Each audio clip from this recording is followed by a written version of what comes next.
तीर्थंकर प्रभु आदिनाथ मुनिनाथ, आधि व्याधि अघमद मिटे, तव पद में मम्मात। चरण शरण है आपके, तारण तरण जहाज, भव दधी तट तक ले चलो, करुणा कर जिनराज। बोलिए आदि ब्रह्मा श्री आदिनाथ जी भगवान की, परम पूज्य आचार्य भगवंत गुरुदेव श्री विद्यासागर जी मुनि महाराज की, बंधा जी के महाअतिशयकारी श्री अजित नाथ जी भगवान की, समस्त मुनि संघ की।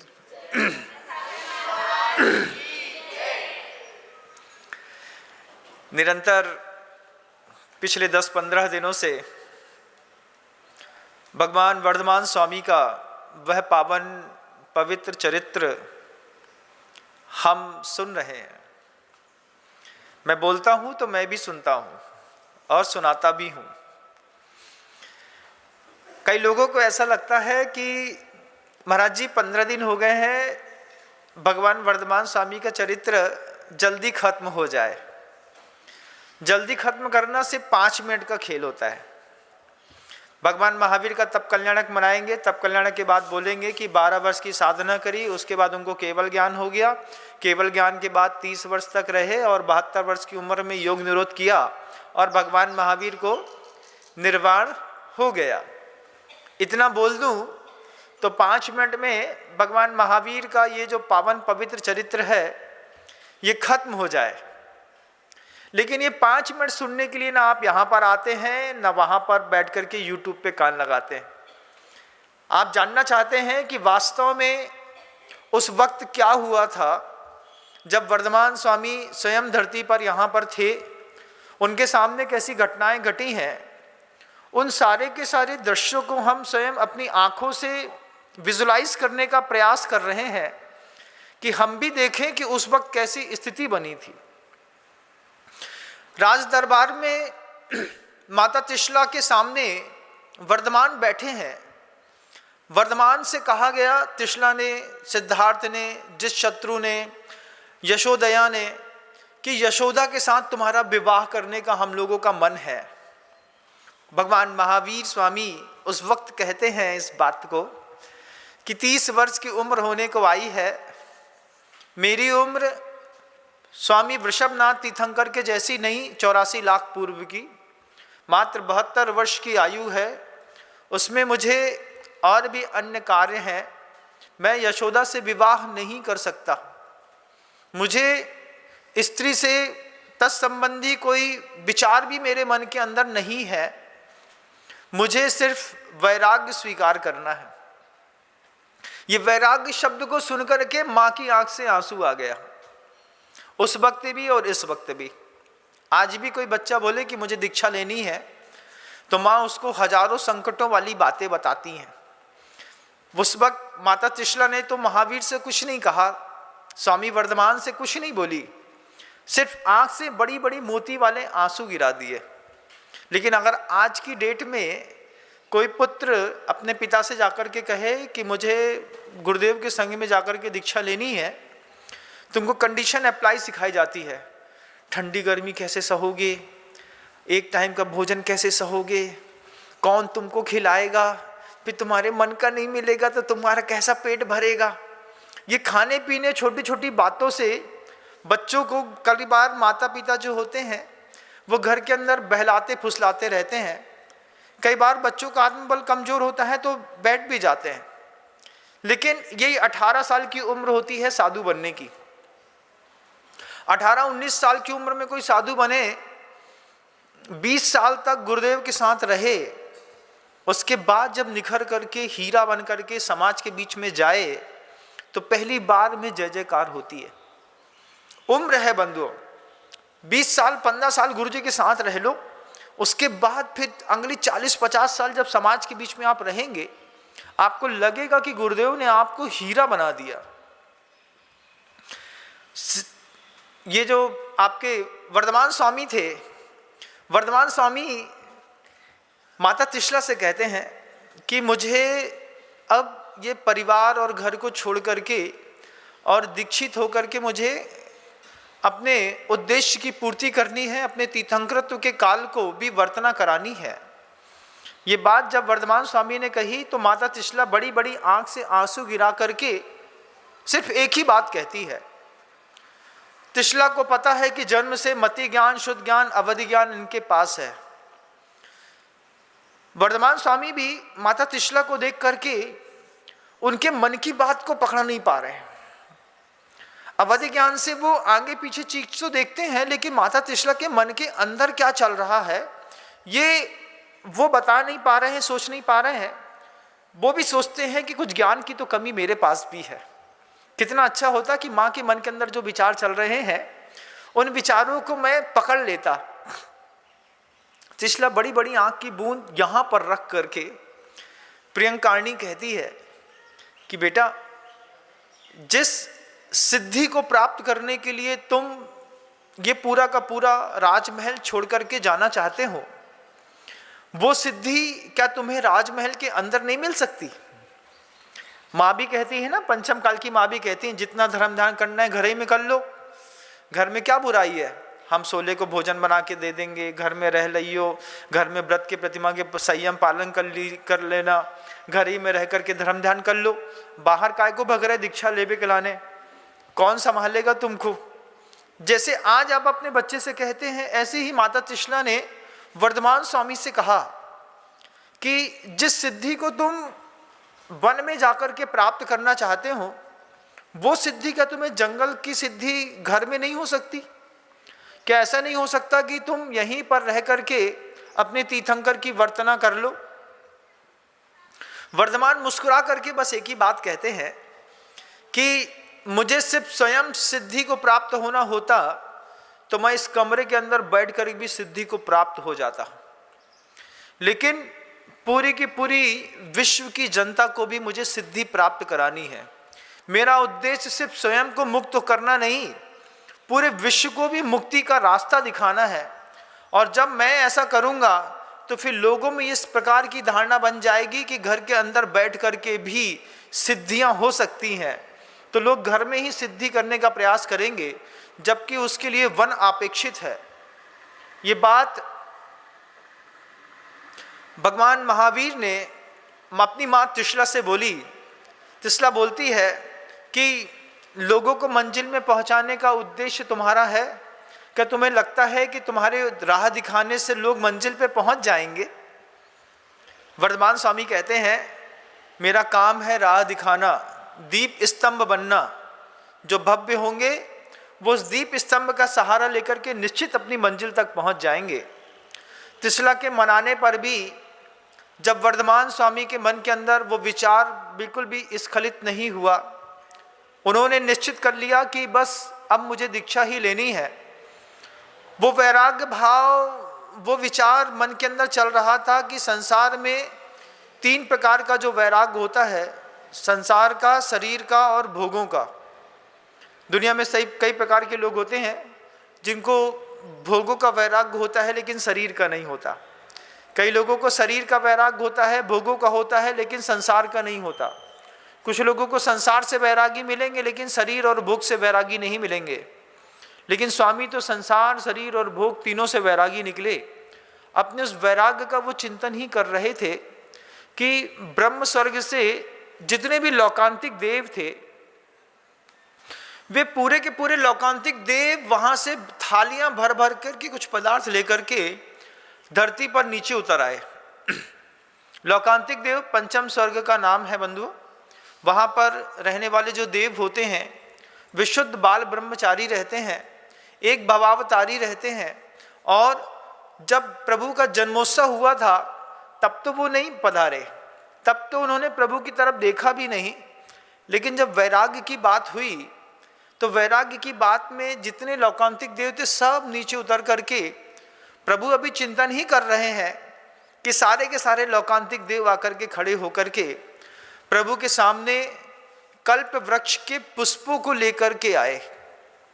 कल्प वृक्ष के जो पुष्प थे वो देखने में इतने कोमल और सुंदर नयनाभिराम थे कि वर्धमान स्वामी उसको देखे कि ये कल्प वृक्ष के पुष्प हैं।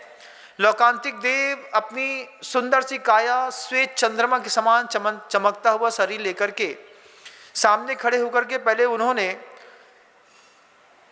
पुष्पों से प्रभु की पूजा करी, वंदना करी, स्तुति करी, फिर उनके उस वैराग्य भाव की खूब अनुमोदना करी। भगवान, आपने बहुत अच्छा विचार किया। लोकांतिक देवों को किसी भी वैराग्य की अनुमोदना करने में खूब आनंद आया। वहाँ पर वर्धमान स्वामी की जब उन्होंने वैराग्य की अनुमोदना करी, बार बार बोलते रहे कि हाँ, आपका तो गंभीरता का ये वातावरण, जब आप दीक्षित होंगे तो षष्ठी पर जब धर्म फैलेगा, षष्ठी से हिंसा का नाश होगा। सुभिक्ष होना अलग बात और हिंसा का मिटना बिल्कुल अलग बात। जब बालक का जन्म हुआ था तो हर तरफ सुभिक्षता तो फैल गई थी, लेकिन हिंसा नहीं मिटी थी।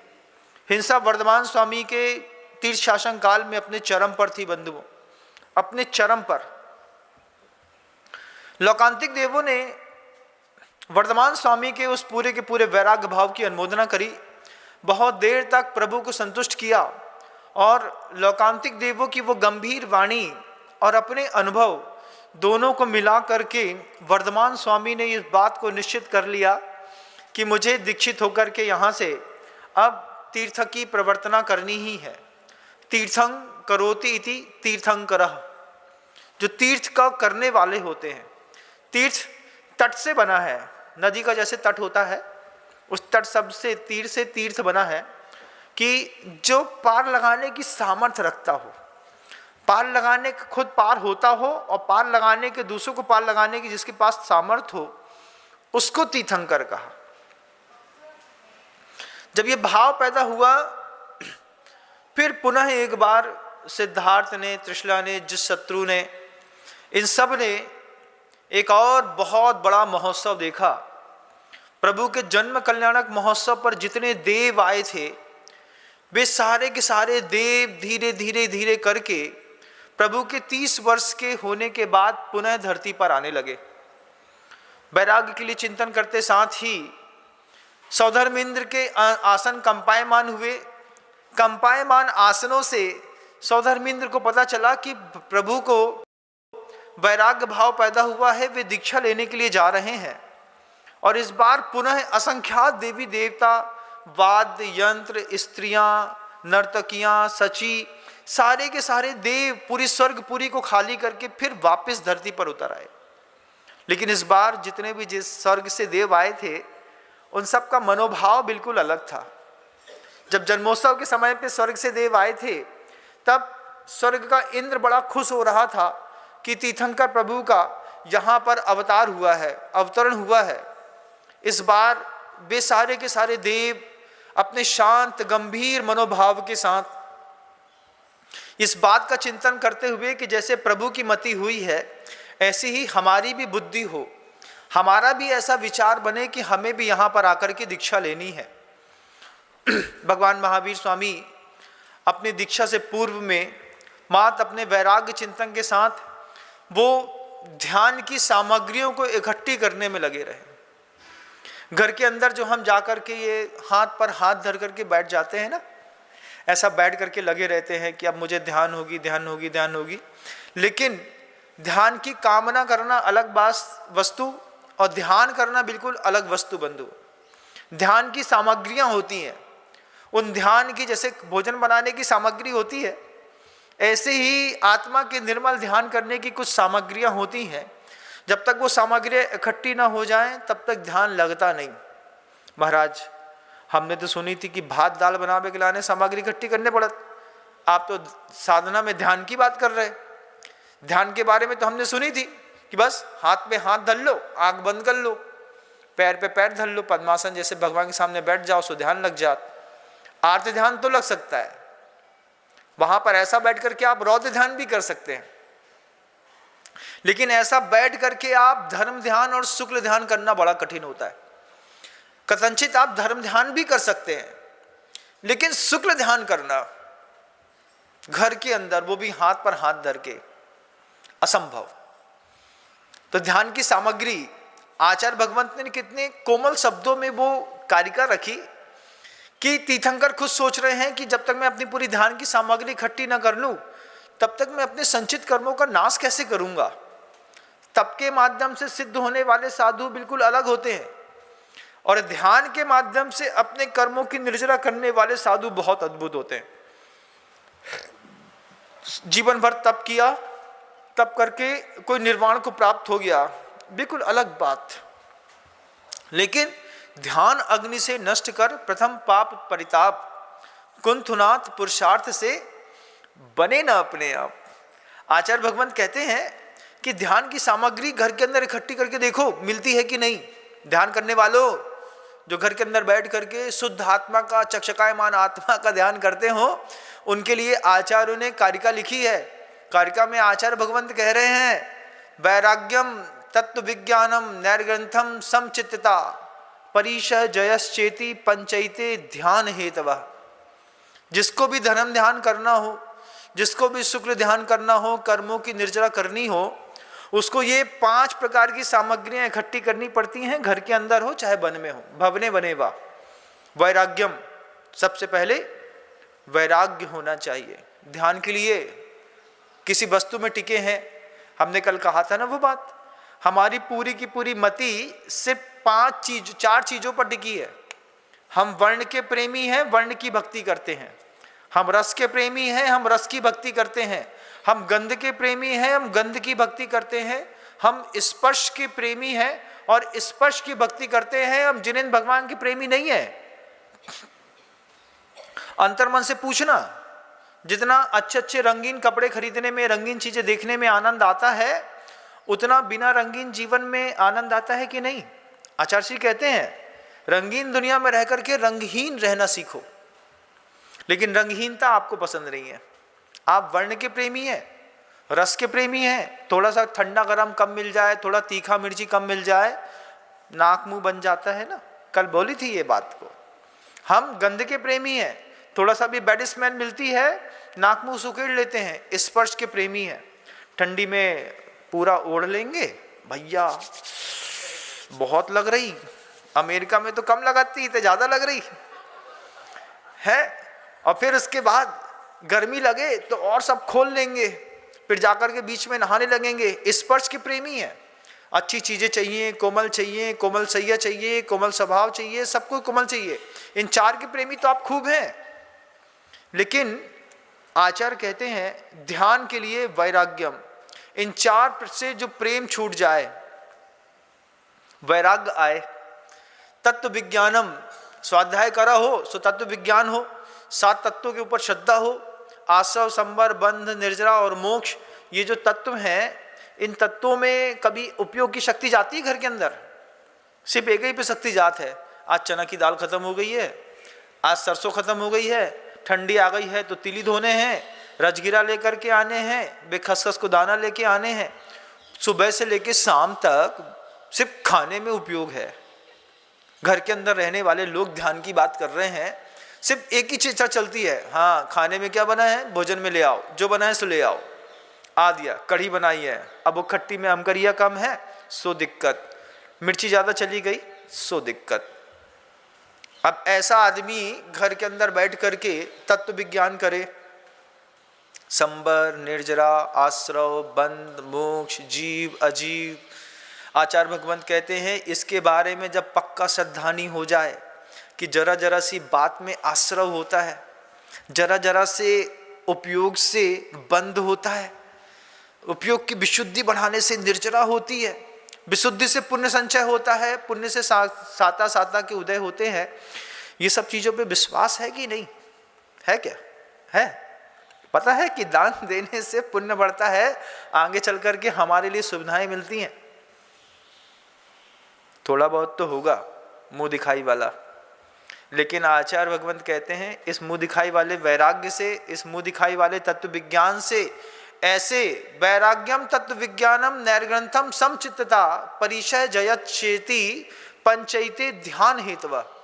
ये 5 चीजें ध्यान का हेतु हैं। घर के अंदर रहने वाले वो जो लोग कहते हैं कि निर्मल आत्मा की अनुभूति होती है, यहाँ पर हमको हमारे सम्यक की अनुभूति हुई, ये सब सब कहने की बातें। जब समचित्तता पना नहीं है, राग द्वेष, लाभ हानि, हर्ष विषाद, सुख दुख, मान अपमान के बीच में समचित्त पना होना, तत्व विज्ञान होना, सात तत्व पे श्रद्धा होना, वैराग्य का भाव होना, उसके बाद आचार्य कहते हैं नैर्ग्रंथम, निर्ग्रंथ पना होना, ग्रंथि ना तन में हो न मन में हो, परिशह जयस चेती, थोड़ा सा मच्छर काटा नहीं कि वे ध्यान करने वाले ऑल आउट चालू कर ले, इधर पंखा चलता रहता चक्रवर्ती के जैसे, जो ऊपर एक जैसे सुदर्शन चक्र घूम रहा है, उसी के नीचे बैठेंगे, बिल्कुल पूरी ठंडी हवा हमारे पास आनी चाहिए, फिर जाकर के वो ध्यान में ऐसे बैठ गए। क्या है, वे बड़े बाबू हैं, वे ध्यान कर रहे, और पंखा बंद कर दो तो ऐसो देखत फिर धीरे से। कल्लू के लड़का ने, हम ध्यान कर रहे थे तो हमारा पंखा बंद कर दो, हम बता रहे हैं। फिर शाम को की दुकान से निकले तो दुकान में बोला जाए, कल्लू जो तुम्हारा लड़का है हम रोज देख रहे हैं, हम जैसे भगवान के सामने ध्यान कर पे बैठा थे, जो पंखा बंद कर दे, ये की हमारी कछु बुराई है का? समझाइए अपने मोड़ा को। ऐसी स्थिति वाले लोग ध्यान की बात कर रहे हैं। आचार्य भगवंत कह रहे हैं कि वर्धमान स्वामी के मन के अंदर वो भाव पैदा हुआ कि ध्यान के माध्यम से जो कर्म की निर्जरा करनी है, उसकी मैं साधन सामग्री इकट्ठी कर लूं, वैराग्य इकट्ठा कर लूं, परिशय जय को अपने जीवन में अनुभूत कर लूं। घर के अंदर कोई परिशय जय होता है? घर से बाहर निकलो तब परिशय की कीमत पता चलती है। परिशय क्या होता है तब समझ में आता है। तत्व के विज्ञान हो, सात तत्व पे श्रद्धान हो, निर्ग्रंथ पना हो, तन से और मन से जो दोनों से दिगंबर हो, ऊपर से कोई एक गांठ नहीं हो और अंदर से मन में कोई गांठ नहीं हो। पंचैते ध्यान हेतवा, ये तो सामग्रियां हैं बाहर की, इकट्ठी करके रख ली। अब इसको झाणम हवै यज्ञी तवरणम भत्तली समखादो, जीवो हवै लोहम धमिदब्बो परम जोगी हिम। आचार्य कुंदकुंद भगवंत समय सार ग्रंथ में कहते हैं, फिर उसको इन सामग्री इकट्ठी करने के बाद ध्यान की अग्नि जलाओ। झाणम हवै यज्ञी तवरणम भत्तली समखादो, फिर शरीर के बर्तन को उस ध्यान की अग्नि में रख करके ऐसा तपाओ कि जो लोहा है वो उबल करके सोना बन जाए। जीवो हवै लोहम धमिदब्बो परम जोगी हिम, परम योग के माध्यम से उसको धोखनी लगाओ और उसको फुला करके सोना बना दो। वर्धमान स्वामी के मन के अंदर वो भाव पैदा हुआ। उन्होंने विचार ही किया था कि लौकांतिक देव ने आकर के उनके विचार की अनुमोदना कर दी।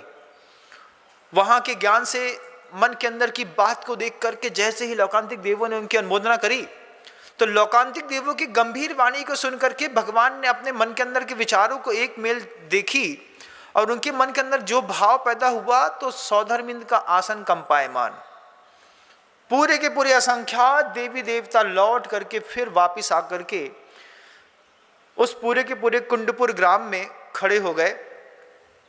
त्रिशला सिद्धार्थ खड़ी हो गई, जिस शत्रु खड़ा हो गया। खड़े होने के बाद वर्धमान स्वामी के मन के अंदर भाव पैदा हुआ और इतने में वहाँ पे रत्नशिला नाम की एक पालकी, चंद्रप्रभा पालकी लेकर के सौधर्मिंद ऊपर से लेकर के आया।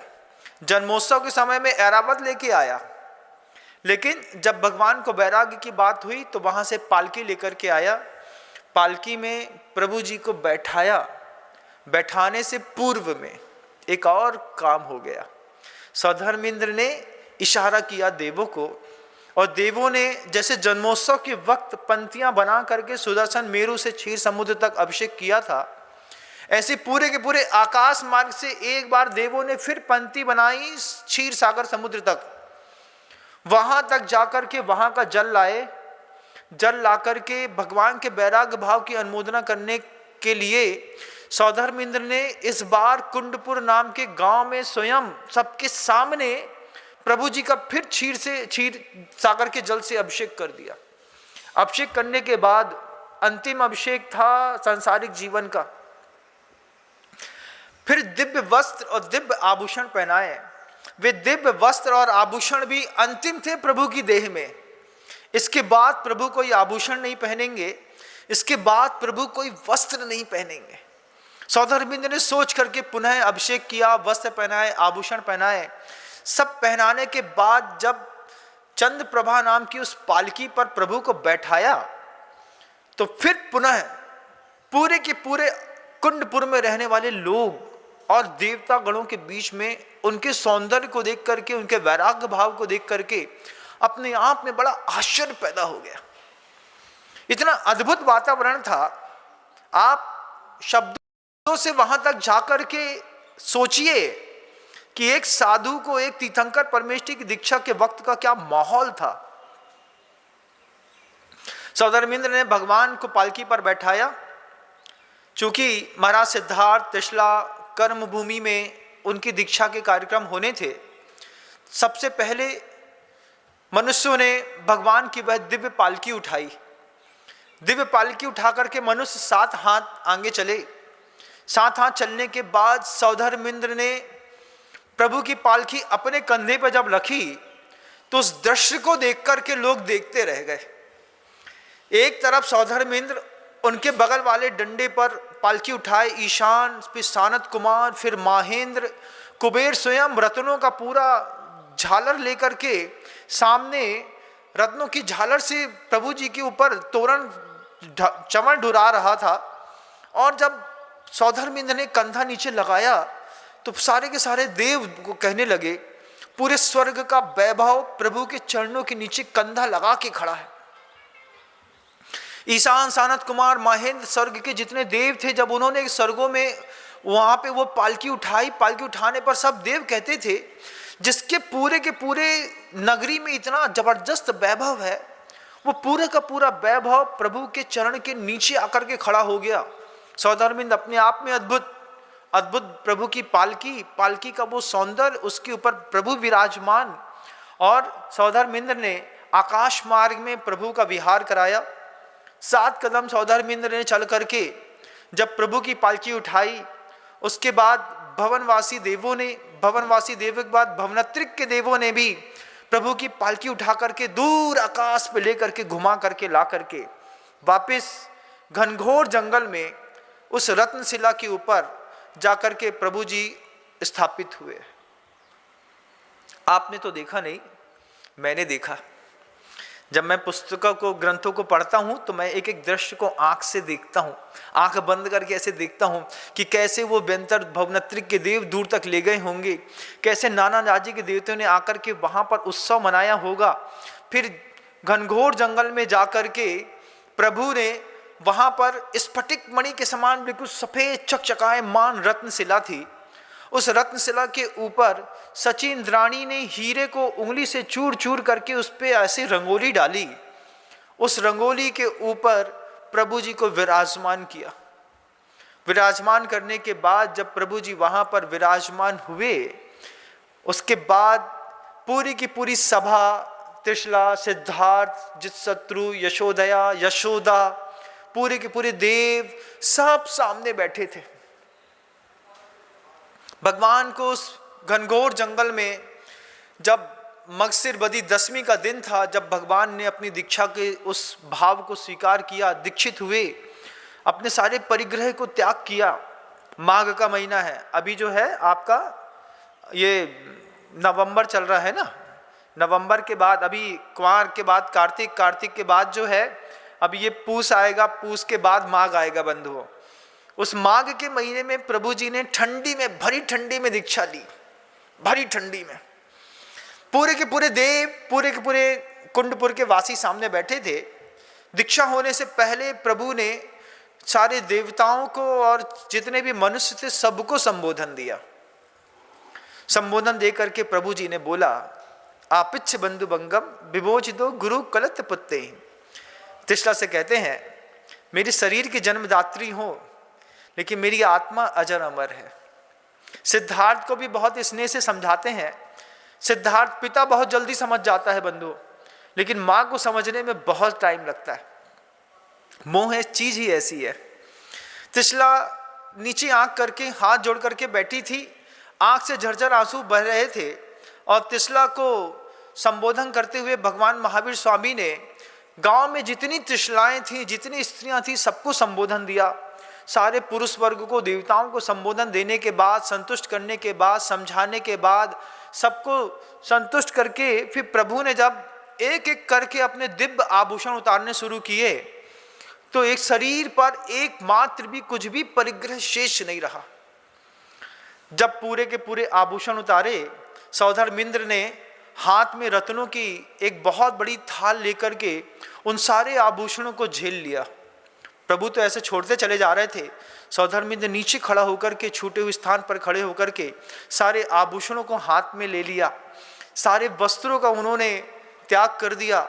जब बिल्कुल शुद्ध दिगंबर रत्नशिला पर, रत्न चूर्ण के ऊपर बैठे हुए भगवान वर्धमान स्वामी उस दिगंबर रूप को, जो सोने से जैसा चमकता था, उस चमकते हुए सूर्य जैसे चेहरे को, पूरे दिगंबर रूप को, बचपन में बच्चे को दिगंबर में देखना और 30 साल की उम्र होने के बाद वर्धमान स्वामी को आभूषण और वस्त्र रहित देखना अपने आप में आश्चर्यकारी था। चमचमाती देह, समचतुरस्र संस्थान, पूरा का पूरा विकसित शरीर, पूरे जैसे एक अच्छे बॉडी बिल्डर के एप्स बने होते हैं, ऐसी मजबूत पुष्ट भुजाएं, कहीं पर भी हड्डी दिखाई देने का एक भी नाम नहीं। जैसे आपकी ये ब्यूटी बोन्स दिखाई देती रहती है ना, ऐसे प्रभु की कोई ब्यूटी बोन्स दिखाई नहीं देती। वो बिना ब्यूटी बोन्स के वो ब्यूटीफुल रहते हैं। इतने सुंदर दिखते हैं प्रभु जी, इतने सुंदर दिखते हैं, कहीं पर भी प्रभु जी की एक भी हड्डी दिखाई नहीं देती। ऐसा कोई सौंदर्य देखना है तो आप महासागर जी महाराज जी को देखिएगा, उनके शरीर की आपको कहीं पर भी एक भी हड्डी दिखाई नहीं देगी, बिल्कुल भरा हुआ शरीर। हम उनको हमेशा कहते हैं कि अगर तुम आचार्य सिंह जी के सामने होते तो आचार्य सिंह तुम्हारे नाम का मॉडल बना देते, ऐसी प्रतिमा बना देते, बिल्कुल भरा हुआ शरीर। जब पहली बार दिगंबर मुद्रा को लोगों ने देखा तो देख करके लोगों को बड़ा आश्चर्यचकित हुए। प्रभु सोचते रहे, छोड़ने योग्य तो सब छोड़ दिया है, और भी कुछ छोड़ना है तो मैं उसको छोड़ देता हूं। और तीर्थंकरों की दाढ़ी मूछ तो होती ही नहीं है, मात्र सिर के बाल होते हैं। प्रभु ने केशलोच से पंचमुष्टि केशलोच किया, 5 बार ऐसे बाल पकड़े होंगे और ऐसा उखाड़ दिया, पकड़ा उखाड़ा, पकड़ा उखाड़ा, और 5 बार में प्रभु जी के सिर के पूरे बाल उखड़ करके प्रभु जी ने छोड़ दिए। वो भी देवों ने रत्नों के पिटारे पर झेल लिए। जब छोड़ने योग्य शरीर से वस्त्र आभूषण के बाद जो शेष बचा था वो बाल भी छोड़ दिया। वैराग्य भाव अंदर लेकर के प्रभु जी जब स्थिर हुए, पद्मासन मुद्रा पे बैठे तो देखते रह गए लोग। यहीं तक सौधर्मिंद्र की सीमा थी, यहीं तक सौधर्मिंद्र का दिया हुआ वैभव था, देवताओं की सेवा थी। जब तक आप संसारी अवस्था में हैं तब तक सुख उपभोग की सामग्री इकट्ठी कर सकते हैं, लेकिन आज पहली बार इस धरती ने एक तीर्थंकरों के दिगंबरत शरीर का स्पर्शन किया। जब पहली बार धरती में स्पर्शन शरीर हुआ, लोगों धरती को इतना सुख मिला, ये लगा कि अब मुझे कोई त्रास से उठा लेगा। सौधर्मिंद्र के पूरी उस अनुमोदना भाव के साथ जब प्रभु की दीक्षा हो गई, लोकांतिक देव अपने वापस विमानों में चले गए। अब सौधर्मिंद्र बस एक ही चिंता करता है, कल तक जो प्रभु स्वर्ग से लाया हुआ दिव्य भोजन करते थे, कल वो प्रभु सामान्य मनुष्यों के यहाँ जाकर के सामान्य शक्ति वाला भोजन करके अपने शरीर की क्षुधा को कैसे मिटाएंगे। अभी तक प्रभु को दिव्य भोजन मिल रहा था, स्वर्ग से भोजन आता था, स्वर्ग से वस्त्र आते थे, स्वर्ग से मित्र आते थे, इंद्रदेव के साथ पूरे के पूरे देवता लोग उनकी पूरी परिकर की व्यवस्था करते थे। लेकिन दीक्षित होने के बाद देवताओं का हर काम बंद। अब ठंडी है, गर्मी है, बरसात है, नितांत एकाकी जीवन है, ध्यान है, भोजन है, बिल्कुल सामान्य भोजन जैसा आप अपने घर के अंदर दाल मूंग मोट मसूर बना करके खाते हैं, उस खुश रहते हैं। कभी कल्पना करो कि जिसकी जठराग्नि में ज्वालामुखी धधक रहा हो। ज्वालामुखी क्या है? कुछ भी डालो कि भस्म। ऐसा ज्वालामुखी धधक रहा हो, जिस व्यक्ति के उस ज्वालामुखी को शांत करने के लिए, पेट की जठराग्नि को शांत करने के लिए देवता रोज नवीन नवीन व्यंजन और भोजन भेजते हो, जब वो व्यक्ति दीक्षित होता है और दीक्षित होने के बाद सामान्य घरों में जा करके तुम्हारी मूंग, मोठ, बाजरा, ज्वार, मक्का खाता है और दाल खाता है और फिर ध्यान में बैठता है। कैसा अद्भुत लगेगा, सोचो ना, कितना अद्भुत कि जब आप अपने, ऐसा आज भी होता है ना, घर के अंदर रहते हैं तो बड़े घर के जो बच्चे होते हैं जब दीक्षित होते हैं तो घर के अंदर सब कुछ अच्छा मिलता है, अच्छा गरम चावल, दाल, रोटी, सब्जी, अच्छा शुद्ध घी, पापड़, चटनी, अचार सब मिलता। यहाँ पर आने के बाद तेज गरम पानी, पहली हाथ में अंजलि में बाल, एक ग्लास बिल्कुल पतला सा, इतना पतला, इतना पतला, इतना पतला कि उसकी दोनों परत के आर पार देख लो तो दिख जाए, बिल्कुल उसमें दे दिया। हाँ महाराज लो। उस पे भी वो ग्रास भी बड़ा अद्भुत होता है। कैसा अद्भुत होता है? ठंडी के दिनों में महिलाएं जो होती हैं सुबह 7:30 बजे बना देती हैं, फिर 10:30 बजे जब महाराज निकलते हैं तो बिल्कुल ठंडा बर्फ जैसा रख दिया हाथ में, लो महाराज, बहुत अच्छा, अच्छे से निरंतर आहार हो गए महाराज के। महिला बड़ी खुश। हम सोचते हैं वो वर्धमान स्वामी जिनको देवता लोग आहार कराते थे, ये दीक्षित होने के बाद वैराग्यम तत्व विज्ञानम नैर्गंतम समचित्तता परिशह जयत शेति पंचैते ध्यान हेतवा, समचित्तपना, उस पे भी प्रभु जी का ठंडा दे दो, गरम दे दो, रूखा दे दो, सूखा दे दो, पूरा दे दो, आधा दे दो, पेट भरे नहीं भरे, प्रभु जी की मुस्कुराहट में कमी नहीं, आशीर्वाद, बहुत अच्छा, बहुत अच्छा। क्या सोचो, कभी कोई साधु भी आता है तो उसको क्या समझ के आहार दिया जाता है। भगवान जब उन्होंने दीक्षा ले ली, पहली बार जब दीक्षा का पूरा महोत्सव हो गया, महोत्सव होने के बाद क्या कहते हैं कि संयम की राह की पहली रात देखने लायक थी। जिनको देवताओं ने अनुकूलता बनाई हो जीवन भर, आज वो साधु बनकर के शुद्ध शिला पर रात में दिगंबर ठंडी के दिनों में एकांत में, जहाँ पर बियाबान जंगल में लोमड़ी हो, गिद्ध हो, अष्टपद हो, सिंह हो, सियार हो, ऐसे हिंसक क्रूर जानवर हो, उसके बीच में भगवान महावीर स्वामी की अकेली साधना की बिल्कुल अकेली रात, पहली रात का चिंतन करो। मैं सबसे कहता हूँ, साधु लोगों से भी इस बात को कहता हूँ कि जब पहली बार दीक्षा ली थी, पहली बार जब वस्त्र छोड़े थे, उस रात का चिंतन करो। जब ठंडी में दीक्षा होती है तो पहली रात कैसे निकलती है। और दोनों की रात देखने लायक थी। माता त्रिशला की रात अपने राजमहल में देखने लायक थी और वर्धमान की रात जंगल में देखने लायक थी। इन दोनों की पहली रात की बड़ी अद्भुत कहानी है। त्रिशला कोमल सैया में बैठने के बावजूद रात भर आंसू बहाती रही। रात भर बस वो ये सोचती रही कि कल तक इतना वैभव था, इतना सुख था, समृद्धि थी, सब था, देवता लोग उसकी सेवा करते थे, आभूषण थे, वस्त्र थे, अच्छा भोजन था। रात की ठंडी रात में त्रिशला सोचती है, मेरा वर्धमान शुद्ध शिला पर, वो भी स्फटिक की शिला है, चंद्रमा की चांदनी से और ठंडी हो गई होगी, उसमें वो कैसे सो रहा होगा। कभी सोचा है? कभी सोचना, अभी ये जो ठंडी आ गई ना, घर के अंदर बढ़िया हीटर स्वेटर में रह करके अच्छा मोटा मोटा खा करके जो पड़े रहते हैं ना, लाल टमाटर जैसा बिल्कुल गाल हो जाता है। कभी सोचना कि किसी त्रिशला का बच्चा दिल्ली में होगा, 50 टेम्परेचर जहां गर्मी पड़ती है, वही दिल्ली में जब ठंडी आती है तो सिर्फ 2 टेम्परेचर बसता बंद हो, 2-3, कई बार तो माइनस में चला जाता।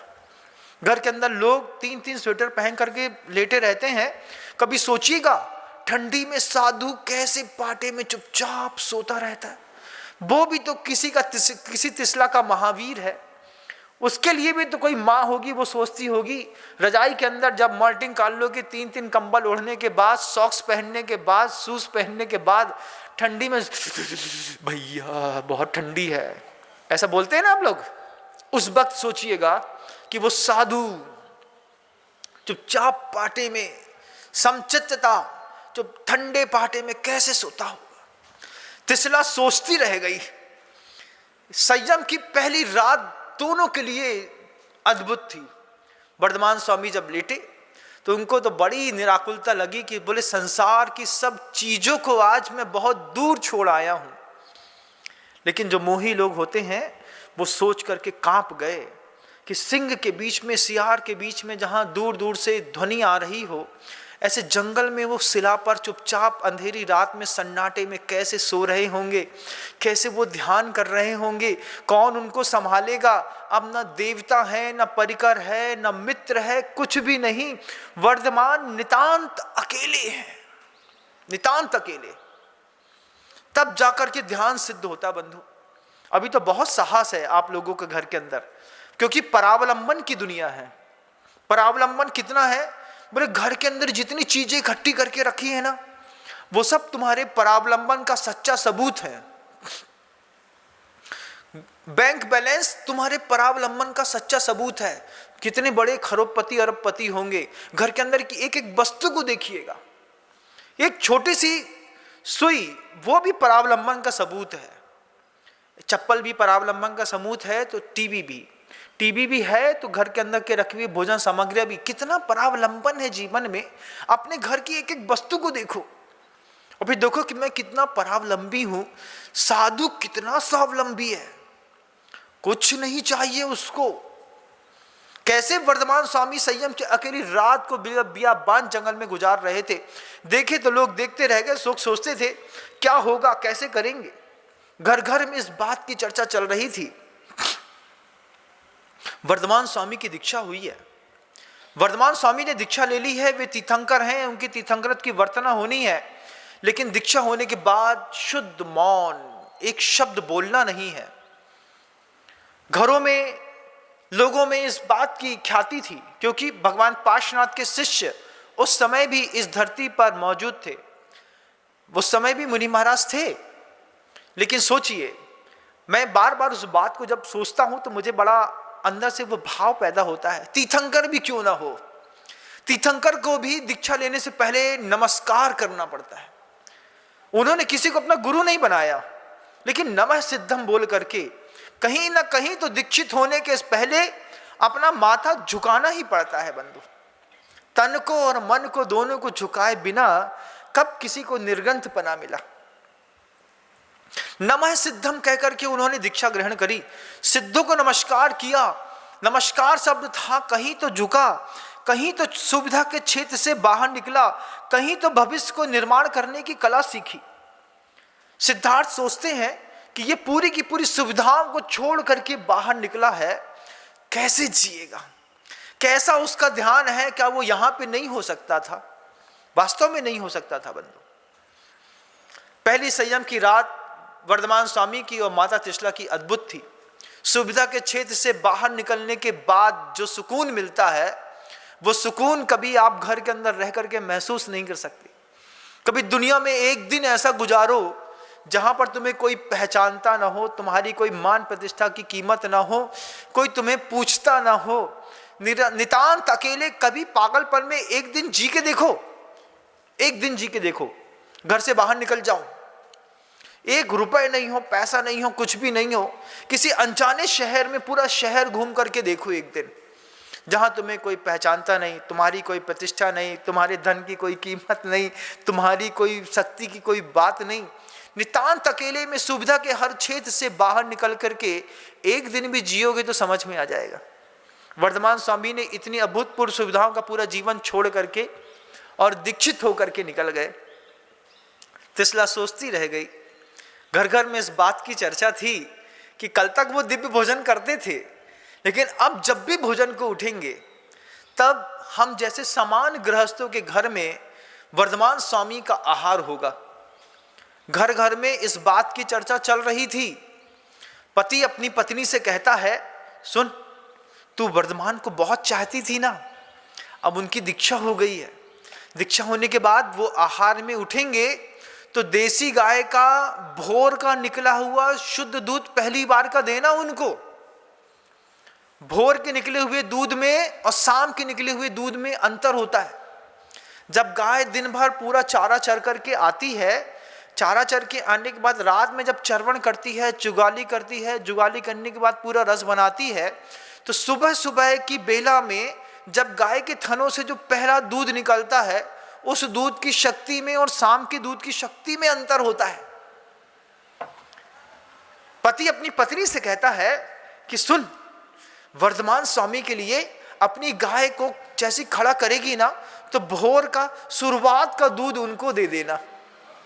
एक ही थन से एक ही समय में निकले हुए दूध में भी भेद डाल दिया। शुरू का दूध वर्धमान स्वामी को दे देना, जिसमें गाय के पूरे सद्गुण उसमें विराजमान होंगे, ताकत होगी, बल होगा। बच्चों को, छोटे छोटे जो बच्चे होते हैं ना घर में, छोटे छोटे बच्चों को भी ताजा दूध सुबह का दिया जाता है। अब घर के अंदर देसी गाय हो, घर के अंदर गैया पाली हो तो पता चले। अब वो बाजार को दूध लेकर के आए, रात में वो जो डेयरी फार्मिंग में जाकर के जो सुबह सुबह ताजा दूध लेकर के आते हो, रात को 3 बजे लगा देता है। वो 3 बजे क्या करता है, बड़ी सी बाल्टी होती है, बड़ी सी बाल्टी में पहले आधा तो पानी भर लेता है।